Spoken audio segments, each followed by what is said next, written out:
The B section is very different, complete contrast, and there's a lot of accidentals, and you don't want accidentals to turn into accidents.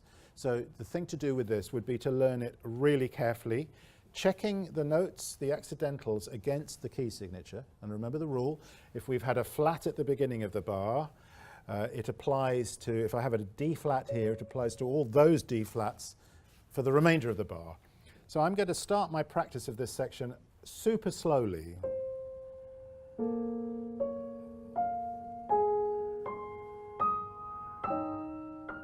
But notice I'm playing musically, I'm not just mechanically doing slow, pianissimo there. Aiming for evenness in my right hand, and also some lovely sounds. I want piano here.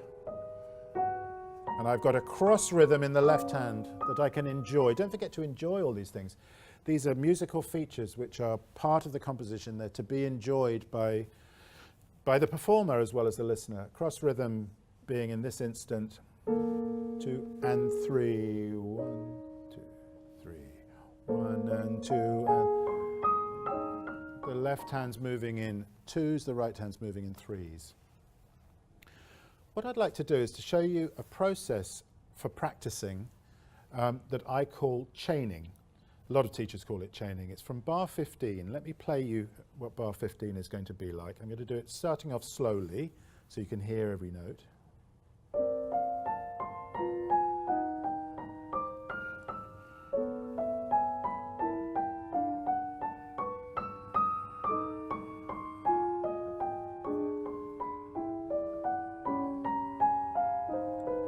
You get the idea there. Now, that's the slow practice, where I'm thinking about and listening to each and every note as though they were all syllables of a word or a series of words. I want to make sure I've got absolutely every single note formed. Now, the chaining is where I take full speed, but I only play the first burst, which could be, in this instance, just, I don't know, let's see where I go with it. So I've stopped on the third quaver beat. Let me do it again. And when I feel, after repeating it a few times, when I feel that that's now in my body rather than in my head, in other words, it's coming out of my fingers without me having to think too much, then I can add a little bit more, and it might just be one note, it might be 2 notes. Let me see. Goes to the half bar point. Let me do that again. Now I think I'm ready to go on. So I stop on that beat, that place in the bar, which is a significant place where both hands come together. You get the idea? So I'm going to repeat that until I feel that it's coming out of my hands automatically. Until I find myself over the bar line. So now I've got a bar chain. And I start the process again from the next bar, exactly the same idea. Stop here, and so on. I won't go through the whole thing again. Once I've got a few bars chained together carefully like that, then I can do half bar chaining like this.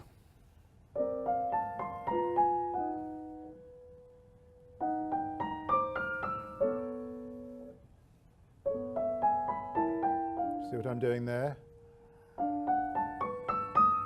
Stopping on the downbeat of the first bar, playing to the second beat, stopping and then restarting from the second beat.